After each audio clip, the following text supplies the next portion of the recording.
জি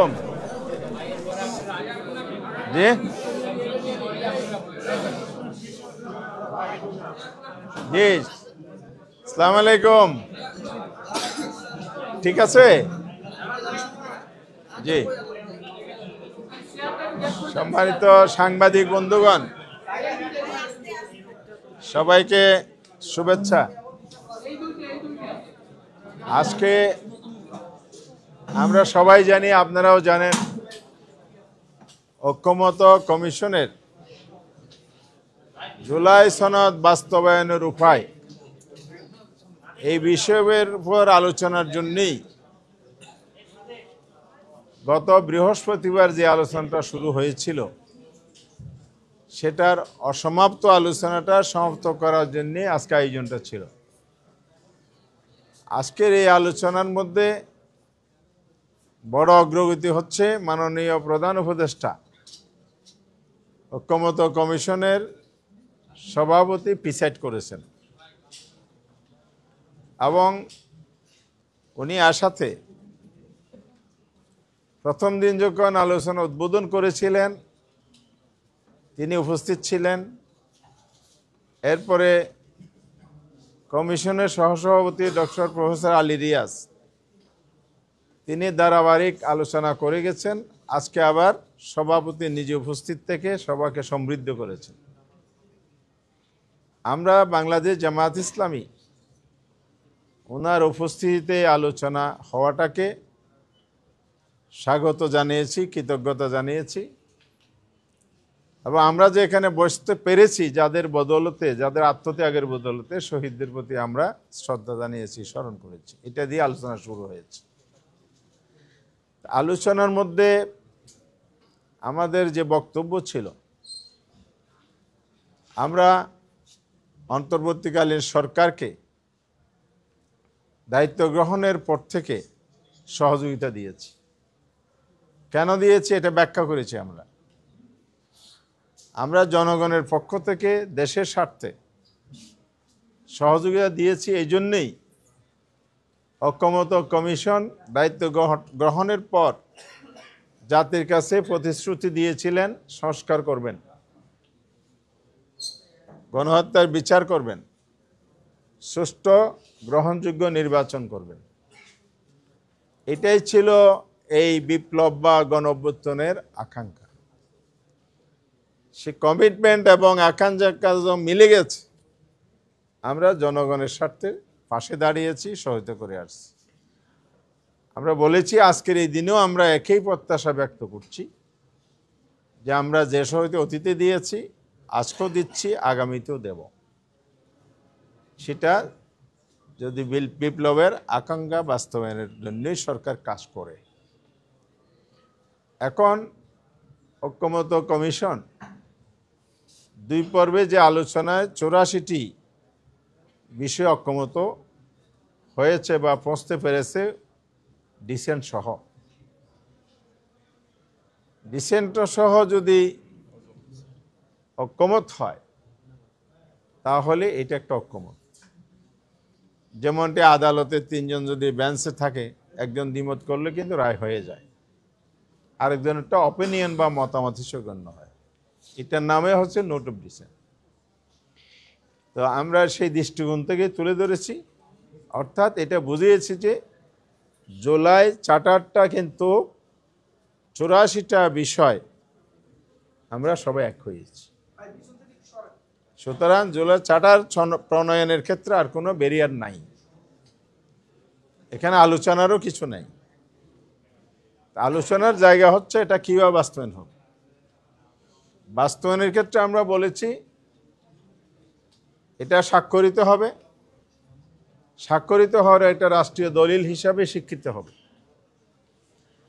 যদি এটা আইনি প্রক্রিয়া না আসে তাহলে স্টেট এভিডেন্স হিসাবে, ডকুমেন্ট হিসাবে এটা স্বীকৃতি পায় না। তাহলে আমরা যে আগামী দিনের বাংলাদেশ গড়ার স্বপ্ন দেখছি, সুশাসন, ন্যায় বিচার, গণতন্ত্র, জবাবদিহিতামূলক জনকল্যাণমুখী একটি রাষ্ট্র কায়েম হবে, পুরনো যে ফেসিবাদী আমলের সব কিছু সংস্কার করে দিয়ে মুছে পরিষ্কার করে নবযাত্রা যে শুরু হবে তার জন্য জুলাই চার্টারের আইনি ভিত্তির কোনো বিকল্প নেই। এখন ওয়ে কি, আইনি ভিত্তিটা কীভাবে হবে? আমরা বলেছি লিখিতভাবে, আজকেও আমরা মৌখিকে ব্যাখ্যা করেছি। আমরা বলেছি এটা হতে হবে একটা শক্তিশালী আইনি ভিত্তি, যাতে পরবর্তীতে চ্যালেঞ্জের মুখে না পড়ে, চ্যালেঞ্জ করে এটাকে আবার রহিত করার সুযোগ না পায়। বাংলাদেশে এই ধরনের ইতিহাস আছে, অনেক বিষয়ে আইন হয়েছে, আবার এগুলো চ্যালেঞ্জ হয়েছে, রহিত হয়েছে, এমনকি কনস্টিটিউশনাল অ্যামেন্ডমেন্টও কিন্তু রহিত হয়েছে। ষোড়শ সংশোধনী সাম্প্রতিককালে যেটা হয়েছে, এটা একটা পার্লামেন্টের সংশোধনী, সেটাও কিন্তু বাতিল হয়ে গেল। তাহলে আমরা এমন একটা কাজ করতে চাই আইনগতভাবে, যেটা কোথাও চ্যালেঞ্জ হলে টিকবে না। সেটার ওয়ে হচ্ছে কনস্টিটিউশন অর্ডার, কনস্টিটিউশনাল না, কনস্টিটিউশন অর্ডার। ভালো করে খেয়াল করবেন, এটা সংবিধান আদেশ। কনস্টিটিউশনাল তো সংবিধানের ভিতরে ব্যাখ্যা করার সুযোগ আছে। যেহেতু বাংলাদেশের সংবিধান গণ অভ্যুত্থানের প্রেক্ষিতে যে সরকার গঠন হয়েছে, সেটা সাংবিধানিক প্রসেস হয়েছে, এবারে বিতর্ক আছে। তাহলে একটা দুর্বলতা এখানে আছে। অর্ডার শিটটা আপনারা নিশ্চয় পেয়েছেন। অর্ডার তো না, এটা অ্যাডভাইজার। অ্যাডভাইস যেটা করেছে আমাদের অ্যাটর্নি জেনারেলের ওপিনিয়নের প্রেক্ষিতে সুপ্রিম কোর্ট, এটা কোনো আইনি ভিত্তি রচিত হয়েছে বলে অনেকেই মনে করে না। এটা একটা সাজেশন, একটা সাজেশনকে লিগ্যাল বেস ধরা, সেই ভিত্তিতে একটা সরকার গঠন করা, এটা অনেকেই ভুল বলছে। লিগ্যাল এক্সপার্ট ওপিনিয়নে এটা ভুল বলে মতামত এসেছে। তাহলে এই ধরনের আরেকটা ভুলের পথে আগানো যাবে না। সংবিধানের 106 অনুচ্ছেদের বলে যেটা বলা হচ্ছে, এটা আগেও একটা ভুল পদক্ষেপ ছিল বলে অনেকেই মনে করে লিগ্যাল এক্সপার্টরা, এবং এখনও একই লাইনে যদি আমরা হাঁটি তাহলে আবার এটা চ্যালেঞ্জে পড়বে। তাহলে আমরা কি সারা জীবনে এই ক্রাইসিসে ভুগবো? সারা জীবনে আমরা রক্ত দেব, জীবন দেব? আমরা কি বারবার এইরকম একটা ফেসিবাদের উত্থানের একটা পথ উন্মুক্ত রেখে আবার ফেসিবাদকে ফিরিয়ে আনার জন্য অবকাশ তৈরি করে রেখে যাওয়ার জন্য সংস্কার করছি? অবশ্যই নয়। সেই জন্য সংবিধান অর্ডার 2025 নামে যদি অর্ডারটা জারি হয়, এটা কোথাও চ্যালেঞ্জ করার সুযোগ নাই, এবং এটাই আইনগতভাবে শক্তিশালী একটা অবস্থান। অতীতে এগুলোর অনেক উদাহরণ আপনাদের সামনে আমরা দিয়েছি। 70 সালের এলএফুর কথা বলেছি, 77 সালেরটা বলেছি, 91-এর যে সংসদীয় পদ্ধতির পুনরাবর্তন, প্রেসিডেন্ট সিস্টেম যেটা বাতিল করা হলো, এই সব বিষয়ে রেফারেন্স অনেক আছে। এটার চাইতে আরও শক্তিশালী অর্ডার এটা হবে, কারণ আর্টিকেল 7-এ যে জনগণের পরম অভিপ্রায়ের কথা বলা আছে, তার ভিত্তিতে যদি এই কনস্টিটিউশন অর্ডারটা যদি হয়, এটা সবচেয়ে শক্তিশালী হবে। এরপরে আমরা বলেছি সরকার এটা করার পরে এটাকে আরও শক্তিশালী করতে পারে, মানে শক্তির উপর শক্তি, জোরের উপর জোর হবে যদি এটাকে আবার রেফারেন্ডামে দেয়া হয়। বাংলাদেশে 3বার রেফারেন্ডাম হয়েছে, এগুলো আপনারা জানেন। সে একই রেফারেন্সে আমরা রেফারেন্ডামে যাই, তাহলে আর বিন্দু পরিমাণও সিদ্ধ ও মুক্ত থাকার সুযোগ এখানে নাই। আইনি চ্যালেঞ্জ বা অন্য কোনোভাবে চ্যালেঞ্জ করার সুযোগ আর থাকবে না। আমরা এই প্রস্তাবটা দিয়েছি।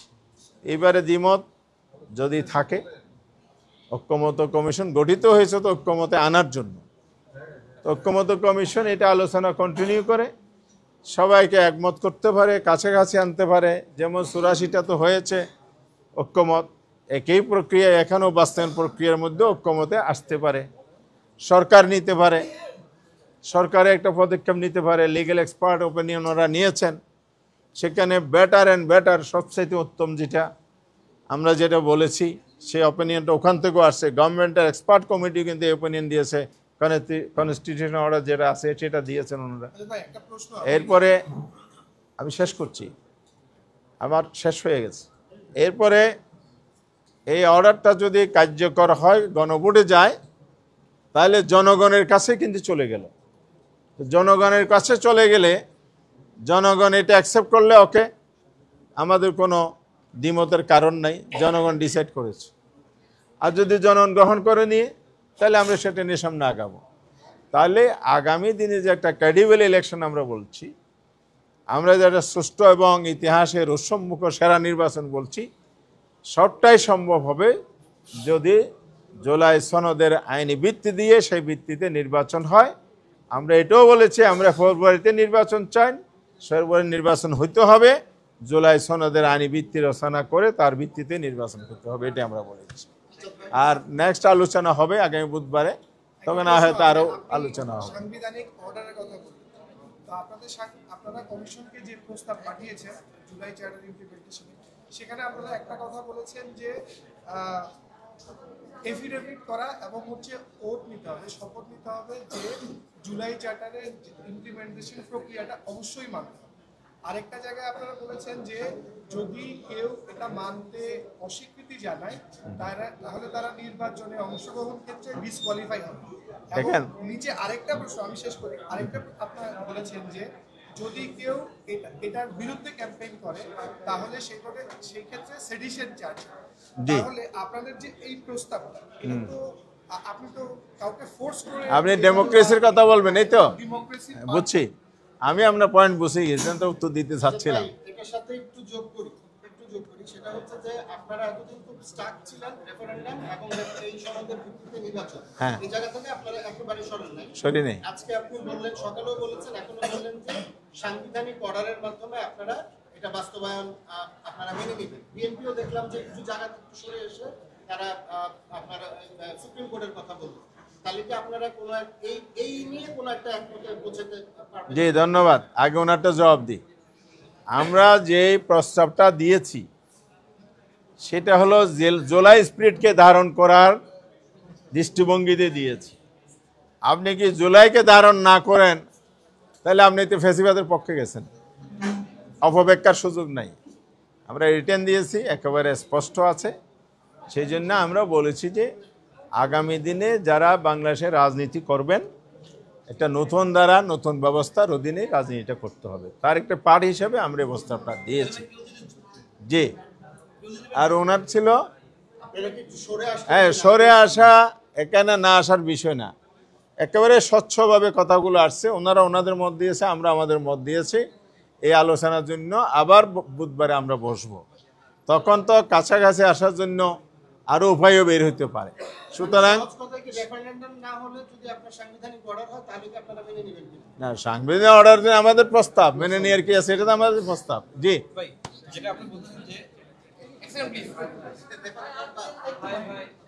না, বাদ বলি নাই তো, দুটাই।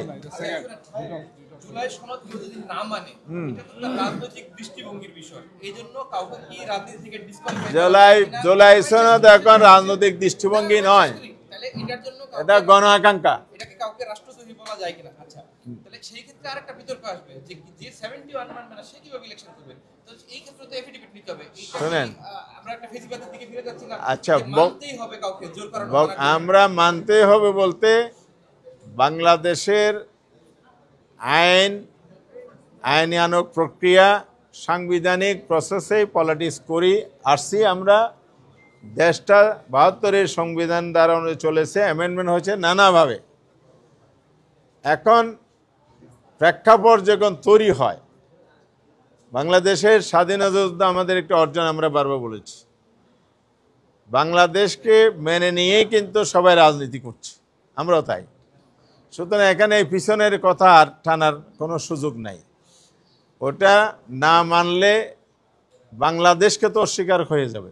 সুতরাং নির্বাচনের প্রশ্ন আসবে কীভাবে? আর জুলাইটার হুবহু এরকম না হলো, জন আকাঙ্ক্ষার জায়গায় এই স্পিরিটটা এমন জায়গায় উচ্চ পর্যায়ে চলে গেছে, যেটা ধারণ না করে ভবিষ্যতে আসলে রাজনৈতিক পথ চলা কঠিন। সেই জায়গা থেকে আমরা বলেছি যে জুলাইয়ের স্পিরিটটাকে আমরা ধারণ করে রাজনীতি করতে কিন্তু চাই। কাউকে জি, শ্রদ্ধা করার জন্য বাধ্য করা যায় কিনা, যে শ্রদ্ধা করতেই হবে, শ্রদ্ধা করার জন্য কি এটা বাধ্য করা যায়? এটা বিষয়টা হলো প্রস্তাব আলোচনা হয়ে যে জায়গায় কনক্লুশন হবে সেই জায়গায় না আমরা এটা বলতে পারি। আমরা তো আলোচনা ক্লোজ করি নাই, 17 তারিখ তো আলোচনা হবে। জি জি, থ্যাংক ইউ।